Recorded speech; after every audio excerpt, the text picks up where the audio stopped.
പ്രിയപ്പെട്ട വിദ്യാർത്ഥികളെ നമസ്കാരം. ശ്രീനാരായണ ഗുരു ഓപ്പൺ യൂണിവേഴ്സിറ്റിയുടെ MA മലയാളം 2ാം സെമസ്റ്ററിലെ നിരൂപണ സാഹിത്യത്തിൻ്റെ ഒരു പ്രീവിയസ് ക്വസ്റ്റ്യൻ പേപ്പറാണ് നമ്മൾ ചർച്ച ചെയ്തുകൊണ്ടിരുന്നത്. ഇന്ന് നമുക്ക് ഏറ്റവും പ്രധാനപ്പെട്ട ചില ചോദ്യങ്ങളാണ് ചർച്ച ചെയ്യുന്നത്. ഉപന്യാസ ചോദ്യമായിട്ടും ഒരു പേജിൻ്റെ ചോദ്യമായിട്ടൊക്കെ ചോദിക്കാൻ സാധ്യതയുള്ള സഹ്യൻ്റെ മകനിലെ ചോദ്യമാണ് ആദ്യത്തേത്. വൈലോപ്പിള്ളി കവിതകളിലെ ഗന്ധബിംബങ്ങളെ MN വിജയൻ വിലയിരുത്തുന്നത് എങ്ങനെ? കാവ്യ വിശകലനത്തിനും ജീവിത വ്യാഖ്യാനത്തിനും മനഃശാസ്ത്രത്തെ ഉപയോഗപ്പെടുത്തുന്ന മലയാളത്തിലെ ഏക വിമർശകനാണ് MN വിജയൻ. അദ്ദേഹം ഫ്രോയിഡ് സിദ്ധാന്തങ്ങളുടെ അടിസ്ഥാനത്തിൽ സാഹിത്യകൃതികളെ സമീപിക്കുകയും വിദഗ്ധമായി വിശകലനം ചെയ്തുകൊണ്ട് ഈ വിമർശന ശാഖയുടെ സാന്നിധ്യം അറിയിക്കുകയും ചെയ്തു.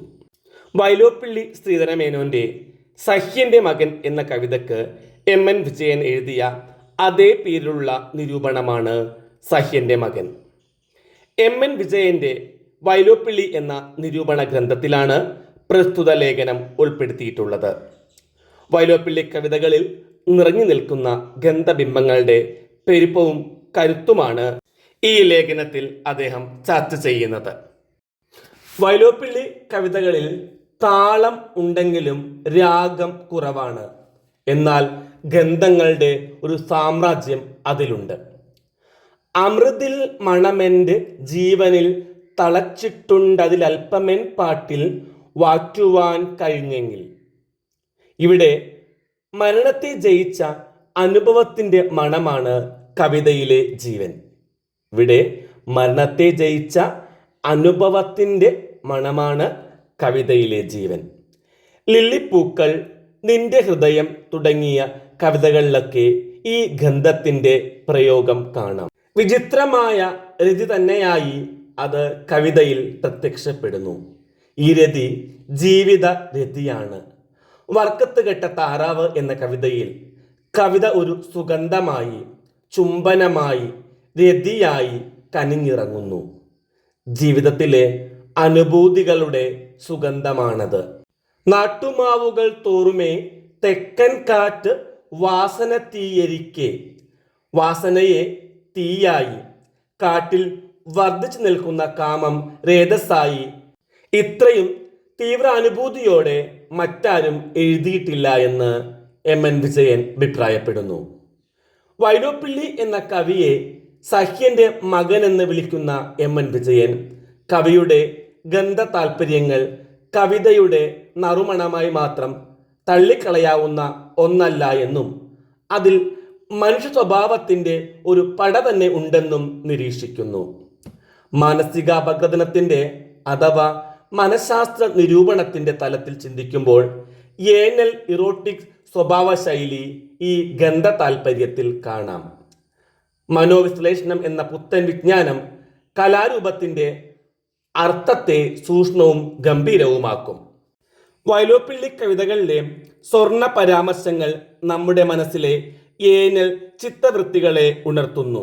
വൈലോപ്പിള്ളിയുടെ പെണ്ണും പുലിയും എന്ന കവിതയ്ക്ക് ആധാരമായ തമിഴ് നാടോടിക്കഥയിൽ അമ്മാളുവിനെ പിടിക്കാൻ വന്ന പുലിയെ കണ്ട് പേടിച്ച അവളുടെ സഹോദരന്മാർ പേടിച്ച് വിമോചിച്ച മൂത്രാദികളുടെ പെരുപ്പത്തിൽ അമ്പരക്കുന്നത് ദൗർബല്യം ബലവുമാവാം എന്ന പാഠമാണ് നൽകുന്നത്. ഏനൽ ഉദാത്തീകരണത്തിന്റെ സവിശേഷത ഗന്ധത്തിലെന്ന പോലെ പുക, വെളിച്ചം, സ്ഫോടം എന്നിവയിലും കാണാം. വൈലോപ്പിള്ളിക്ക് പുകയോടുള്ള പക്ഷപാതം ഇതിനെ തെളിവായി നിരൂപകൻ നിരത്തുന്നു. കാക്ക എന്ന കവിതയിൽ മധുരക്കിഴങ്ങ് വള്ളി പോലെ പടരുന്ന പുക ലോകം ഉണരുന്നതിൻ്റെ ചിഹ്നവും ജീവിതത്തിൻ്റെ കൊടുക്കൂറയും ആകുന്നു. കുടിയൊഴിക്കലിൽ ചിന്താലോല ധൂമിക എന്നത് ജീവിതത്തിൻ്റെ സൂക്ഷ്മ ഭാവമായിട്ടാണ് പ്രകടമാകുന്നത്. ഹോമധൂമം എന്ന ബിംബം ആസാം പണിക്കാർ തുടങ്ങിയ നിരവധി കവിതകളിൽ പ്രത്യക്ഷപ്പെടുന്നു. ഗണപതി ഹോമം എന്ന കവിതയിൽ മക്കളെ നുകർന്നാലും നിങ്ങളീ പുകമണം ഭാരത സംസ്കാരത്തിൻ വ്യാമാം പരിമളം. ഇവിടെ ഹോമ ധൂമാദികൾക്ക് നൽകുന്ന പ്രാധാന്യം ഏനൽ സ്വഭാവത്തോടു കൂടിയതാണ്. ഏറ്റവും ക്ഷുദ്രമായതു തന്നെ ഏറ്റവും ഉദാത്തവും എന്ന ഫ്രോയിഡിന്റെ നിരീക്ഷണത്തിന് തന്നെ ഉദാഹരണമാണ് ഈ പുകമണം. ഗന്ധം, ധൂമം, സ്ഫോടം, ഫലിതം എന്നിങ്ങനെ ഏനൽ രതിയുടെ വിഭിന്ന മുഖങ്ങൾ വൈലോപ്പിള്ളി കവിതയിൽ കാണാം. കാമുകിയെ മുകരുമ്പോൾ പിച്ചിപ്പൂ മണമോ നിൻ കരളിൽ സുഗന്ധമോ എന്ന് സന്ദേഹിക്കുന്ന കവിക്ക് ചുണ്ടുകൾ പോലും മൂക്കിന്റെ തുടർച്ചയാകുന്നു.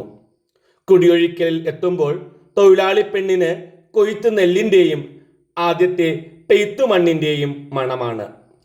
പാകപ്പെടുത്തിയ ഓർമ്മയും അതിൻ്റെ ആസ്വാദനവുമാണ് വൈലോപ്പിള്ളി കവിതയിലെ ജീവിതാനന്ദം.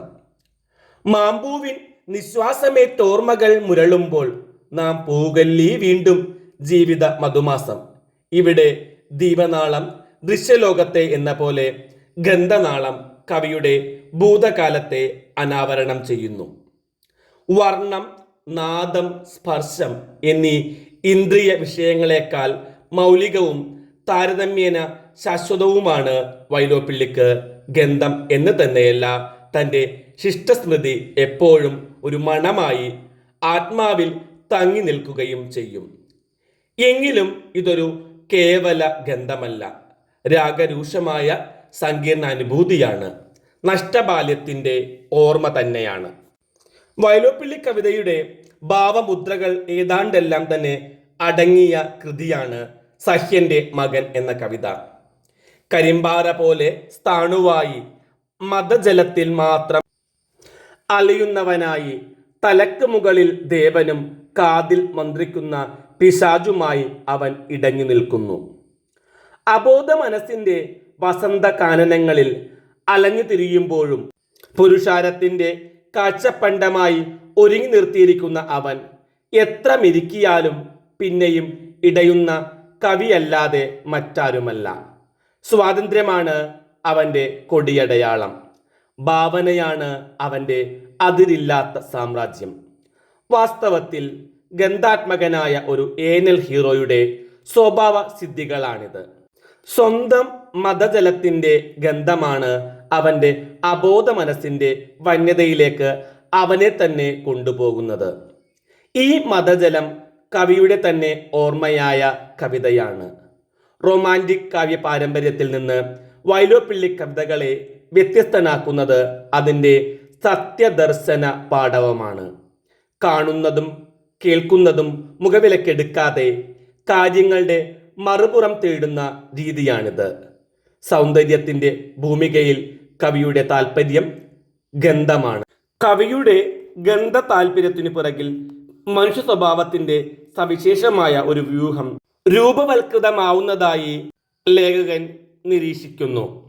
ഇത് മാനസിക അപഗ്രഥനത്തിലൂടെയാണ് കണ്ടെത്തുന്നത്. ഗന്ധത്തിൻ്റെ കൂറ പാറുന്ന ഈ വ്യൂഹം വാസ്തവത്തിൽ ഏനൽ ഇറോട്ടിക് സ്വഭാവശൈലിയുടെ പാറ്റേൺ ആണ്. മനുഷ്യ ശരീരത്തിലെ പ്രധാനപ്പെട്ട വാതിലുകളായ ജനനേന്ദ്രിയം, വിസർജനേന്ദ്രിയം, വായ എന്നിവക്ക് ഗാഢമായ ലൈംഗിക പ്രാധാന്യമുണ്ട് എന്ന ഫ്രോയിഡിന്റെ കണ്ടെത്തലുകളാണ് ഈ പഠനത്തിന് അടിസ്ഥാനം. വിസർജനത്തിൽ ആനന്ദം കണ്ടെത്തുന്ന ശിശു സ്വഭാവം വിസർജന വസ്തുവിൽ സൗന്ദര്യവും ഉദാത്തതയും കണ്ടെത്തുന്ന പ്രവണതയായി ചിലരിൽ പ്രത്യക്ഷപ്പെടുന്നു. ഇത്തരം ആളുകളുടെ സ്വഭാവം അമിതമായ ചിട്ട, പിശുക്ക്, കടുംപിടുത്തം എന്നിവയാണ്. കവിതയിലേക്ക് വരുമ്പോൾ വിസർജന വസ്തുക്കളായി പ്രസരിപ്പിക്കപ്പെടുന്ന ഗന്ധം, പുക, വെളിച്ചം, സ്ഫോടം ഇവയോടുള്ള താല്പര്യമായി മാറുന്നു. വൈലോപ്പിള്ളി കവിതയിൽ ഇത്തരം താല്പര്യത്തിൻ്റെ ചിഹ്നങ്ങൾ MN വിജയൻ അവതരിപ്പിക്കുന്നുണ്ട്. അതുപോലെ പുരോഭാഗ സൗന്ദര്യ ചിത്രീകരണമെന്ന സാമാന്യ രീതിക്ക് പകരം പശ്ചാത്തല സൗകര്യം ചിത്രീകരിക്കുക, നന്മയ്ക്ക് പുറകിലുള്ള തിന്മ കണ്ടെത്തുക, മറഞ്ഞിരിക്കുന്ന സത്യം ആവിഷ്കരിക്കുക എന്നീ സ്വഭാവങ്ങളും കവിതകളിൽ പ്രത്യക്ഷപ്പെടുന്നു. സ്നേഹത്തിനിടയിലെ ക്രൂരത, സൗന്ദര്യത്തിനകത്തെ വൈരൂപ്യം എന്നിവ വൈലോപ്പിള്ളി കവിതയിലെ ഏനൽ ഇറോട്ടിക് സ്വഭാവമായി പ്രൊഫസർ MN വിജയൻ നിരീക്ഷിക്കുന്നു. തീവ്രമായ ആത്മാഭിമാനവും അപ്രമാദിത്വത്തിനുള്ള വിശ്വാസവും തന്നെ തനിക്കു മാത്രമേ മനസ്സിലാവുകയുള്ളൂ എന്ന ധാരണയുമായി ഈ സ്വഭാവം വികസിക്കുന്നു എന്ന് അദ്ദേഹം വിശദമാക്കുന്നു. രണ്ടാമത്തെ ചോദ്യം, ഒരു ഗന്ധർവൻ പാടുന്നു എന്ന കവിതയും കാളിദാസ ഭാവനയുമായുള്ള ബന്ധം നിരൂപക കണ്ടെത്തുന്നത് എങ്ങനെയാണ്? ശക്തിയുടെയും വിപ്ലവത്തിൻ്റെയും കവിയായി അറിയപ്പെടുന്ന ഇടശ്ശേരി കവിതകളിൽ കാമവും പ്രേമവും വിഷയമായിട്ടുള്ള ചുരുക്കം ചില കവിതകൾ മാത്രമേയുള്ളൂ. അതിൽ മുൻപിൽ നിൽക്കുന്ന ഒരു കവിതയാണ് ഗന്ധർവൻ പാടുന്നു. ഗന്ധർവൻ പാടുന്നു എന്ന കവിതയുടെ നിരൂപണമാണ് ഡോക്ടർ എം ലീലാവതിയുടെ ഒരു ഗന്ധർവൻ പാടുന്നു എന്നത്. കവിതാധ്വനി എന്ന കാവ്യപഠന സമാഹാരത്തിലാണ് ഇത് ഉൾപ്പെടുത്തിയിരിക്കുന്നത്. ഗാനത്തിൻ്റെയും കാമത്തിൻ്റെയും പ്രതീകങ്ങളാണ് ഗന്ധർവന്മാർ. പ്രസ്തുത കവിതയിലെയും വിഷയം കാമമാണ്. കാലം ഇടവപ്പാതിപ്പാതിര, ഇടിയും മഴയും പൊടിപൂരം. ആതിഥേയ നേരത്തെ പായും തലയണയും ഉമ്മറത്തേക്ക് വെച്ചുകൊടുത്ത് അകത്തു നിന്ന് വാതിലടച്ച് കിടന്നു കഴിഞ്ഞിരിക്കുന്നു. പാതിരയായിട്ടും ഉറക്കം വരാതെ മഴയുടെ പാട്ടും താളവും കേട്ടുകൊണ്ട് കിടക്കുന്ന അതിഥിയുടെ ചിന്തകളും വികാരങ്ങളും സ്വന്തമാണെന്ന് തന്നോട് തന്നെ സമ്മതിക്കുവാൻ പോലും അയാൾക്കാവുന്നില്ല. എല്ലാം അയാൾ ഒരു അശരീരി ഗാനം പോലെ കേൾക്കുന്നു. രാത്രി കടലിരമ്പം കേൾക്കാവുന്ന തീരദേശ ഗ്രാമത്തിലെ ഒരു പഴയ തറവാടാണ് സ്ഥലം. ഗൃഹനായിക യൗവനയുക്തയാണ്, സുന്ദരിയാണ്, ഏകാകിനിയാണ്, സമ്പന്നയാണ്. എങ്കിലും ആരെയും പേടിക്കേണ്ടാത്തവളാണ്. എന്നിട്ടും ഇവിടെ അതിഥി ഉമ്മറത്ത് ഉറക്കം വരാതെ നെടുവീർപ്പിട്ടം കൊണ്ട് കിടക്കുന്നു. അവളുടെ കഥന കഥ അയാൾക്കറിയാം. അതിൻ്റെ ഓരോരോ ഘട്ടങ്ങൾ അയാളുടെ സ്മരണയിലൂടെയും വിഭാവനത്തിലൂടെയും ചുരുൾന്നു വരുന്നത് ഒരു ദ്വിതീയ വ്യക്തിത്വത്തിൽ നിന്ന് വരുന്ന ആഖ്യാനത്തിലൂടെ എന്ന പോലെ അയാൾ കേൾക്കുന്നു. കുറേ ഭാഗം സ്വന്തം സ്മരണകൾ, കുറേ ഭാഗം സങ്കല്പങ്ങൾ. ഇതാണ് ഈ കവിതയുടെ സാരം. മഴയുടെയും പ്രകൃതിയുടെയും സംഗീതം കൂടിച്ചേർന്ന് ഉള്ളിലെ ഗന്ധർവനെ ഉണർത്തുന്നു. സ്വന്തം കാമനകൾ ഒരു ബാഹ്യ ഗന്ധർവ സംഗീതം പോലെ പുറപ്പെടുന്നു. നിയന്ത്രണം വിട്ട കാമം മഹത്തല്ല, നിർവ്യക്തിമായ രതിഭാവം ധ്വനിക്കുമ്പോൾ രസമായി തീരുന്നു. വൈയക്തികാനുഭൂതികളിൽ നിന്ന് വികാരങ്ങളെ ഉണർത്താൻ കവിതയിലെ കലാവിദ്യക്ക് സാധിക്കും. ഇവിടെ ഗന്ധർവ പ്രതിഷ്ഠയിലൂടെ കാമഭാവത്തിന് രസപരിണാമം ഉളവാക്കിയിരിക്കുന്നു. കവിതയുടെ തുടക്കത്തിൽ മാവിലകളിൽ വീഴുന്ന മഴയുടെ സംഗീതം ഉറക്കുമരുന്നായി പരിണമിക്കുന്നതിന് പകരം കരളിൽ കഥനം കോരിച്ചൊരിയുന്നു എന്ന് പറയുന്നു. ശാകുന്തളം 5-ാം അംഗത്തിൽ ഹംസപതികയുടെ ഗാനം കേട്ട് ജീവിത ഗണ്ഡപ്രതിഭാസം പിടയുന്നു എന്ന് പറയുന്നത് ഇതിനോട് ചേർത്തു വയ്ക്കാം. കടൽക്കരയിലെ തിരമാലയുടെ അടിയേറ്റ് ചില ചെറുജീവികൾ കരയിലേക്ക് പതിക്കുന്നു. അവരുടെ ആഗ്രഹത്തിന് വിപരീതമായിട്ടാണ് ഇത് സംഭവിക്കുന്നത്. സ്വരമാധുര്യം തിരമാലയായി ആഞ്ഞടിക്കുമ്പോൾ ചില ജീവിതരംഗങ്ങൾ അതിനോടൊപ്പം എടുത്തെറിയപ്പെടുന്നു. അവ ഒരേ സമയം അസ്വാസ്ഥ്യവും കൗതുകവും ഉളവാക്കുന്നു. ഇതുപോലെയാണ് മുറ്റത്തെ മാവിലിരുന്ന് ഗന്ധർവൻ പാടുമ്പോൾ കരളിൽ കഥനം നിറയുന്നത്. ശാകുന്തളം 5-ാം അംഗത്തിലെ അവസ്ഥക്ക് സമാനമായിട്ടാണ് നിരൂപക കവിതയിലെ ഈ സന്ദർഭത്തെ കാണുന്നത്. എലിറ്റിൻ്റെ ഞണ്ട് എന്ന ഇമേജിലൂടെ അവതരിക്കപ്പെട്ട അബോധസത്ത, കാളിദാസന്റെ ശാകുന്തളത്തിലെ കൽപ്പനകൾ എന്നിവ ഇടശ്ശേരിയുടെ അബോധ മനസ്സിൽ പുതഞ്ഞു കിടന്നതിൻ്റെ ഫലമായിട്ടാവാം ചില കൽപ്പനാ ചിത്രങ്ങൾ കവിതയിൽ വന്നത്. കാവ്യാനുശീലന അഭ്യാസനങ്ങളിൽ നിന്ന് സ്വയം നേടിയതുമാവാം. അതിനാലാകാം ചേതസ്, ആസ്വാസ്ഥ്യം, മാധുര്യം എന്നീ പദങ്ങൾ ഇടശ്ശേരി ഉപയോഗിച്ചത്. കാളിദാസ പദ്യത്തിന്റെ പ്രേരണയാലാകാം ഈ പ്രയോഗങ്ങളെന്ന് നിരൂപക അഭിപ്രായപ്പെടുന്നു. എന്നാൽ ഈ പ്രയോഗങ്ങൾ പരകീയമല്ല എന്നാണ് ലീലാവതിയുടെ അഭിപ്രായം. കാരണം കവിതയിൽ അലിഞ്ഞു ചേരുകയും അതിൻ്റെ ആത്മാംശമെന്ന പ്രതീതി ജനിപ്പിക്കാതിരിക്കുകയും ചെയ്യുന്നവയെന്ന് പറയാം. എന്നാൽ ഇവിടെ കടലും തിരമാലയും ലഘുജീവികളും ഇടശ്ശേരിയുടെ കവിതയ്ക്ക് തനതായ ഭാവബന്ധങ്ങൾ നൽകുന്നു. സ്വന്തം അന്തരംഗത്തിൽ നിന്ന് ജീർണിക്കാത്ത സ്മരണകൾ പുറമേ നിന്ന് കേൾക്കുന്ന ഗാനം പോലെ പുറപ്പെടുന്നു. സന്ദർഭാനുസൃതമായി കൈവരുന്ന ഇത്തരം കൽപ്പനകൾ അവ കണ്ടിട്ടുള്ള മനുഷ്യരിൽ ആ ഭാവനകൾ സംഗീതത്തോടുകൂടി ബന്ധിക്കപ്പെടുന്നു. അബോധ മനസ്സ് എന്ന കടലും അതിൻ്റെ അടിത്തട്ടിലേക്ക് താഴ്ന്നു പോകാൻ വിട്ടിരുന്ന ജീവിത ഖണ്ഡങ്ങളുമാണ് ഗന്ധർവ സംഗീതത്തിലൂടെ ബോധത്തിന്റെ കരയിലേക്ക് വരുന്നത്. ഗന്ധർവന്റെ ഗാനത്തിലൂടെ വക്താവിന്റെ മനസ്സ് ഒരു തുള്ളിയും ചോർന്നു പോകാതെ അവതരിപ്പിക്കപ്പെടുന്നു. മുറ്റത്തെ പുളിമാവിൽ വസിക്കുന്ന ഗന്ധർവൻ കാമുക സത്തയെ തന്നെയാണ് പ്രതിനിധാനം ചെയ്യുന്നത്. ഏകാഗ്നിയായ ഒരു യുവതിയുടെ വീടിന്റെ ഉമ്മറത്ത് മഴയുടെ അകമ്പടിയോടെ ഉറങ്ങാതെ കിടക്കുന്ന ഒരുവന്റെ കാമഭാവനകൾ അവതരിപ്പിക്കപ്പെടുമ്പോൾ അംഗീകൃതമായ രസസീമകളെ ലംഘിക്കാത്ത വിധമാകണമെന്ന് കവിക്ക് നിഷ്കർഷയുണ്ട്. ഈ ഗന്ധർവൻ മേഘസന്ദേശത്തിലെ യക്ഷന്റെ സഹജാതനാണ്. സാഹചര്യങ്ങൾ വ്യത്യസ്തമാണെങ്കിലും കാമജന്യമായ മാനസിക പീഡ സമാനമായി കാണാം.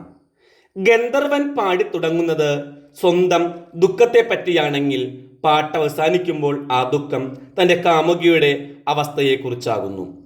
ലീലാവതിയുടെ അഭിപ്രായത്തിൽ കാമത്തിൻ്റെ കൽക്കൊരി നിസ്വാർത്ഥ പ്രേമത്തിൻ്റെ വൈരമായി തീരുന്ന പ്രക്രിയയാണ് ഗന്ധർവൻ പാടുന്നു എന്ന കവിതയിൽ സംഭവിക്കുന്നത്.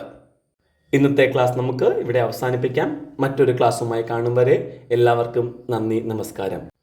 ക്ലാസ് ഇഷ്ടമായാൽ ലൈക്കും ഷെയറും കമൻറ്റുമൊക്കെ പ്രതീക്ഷിക്കുന്നു.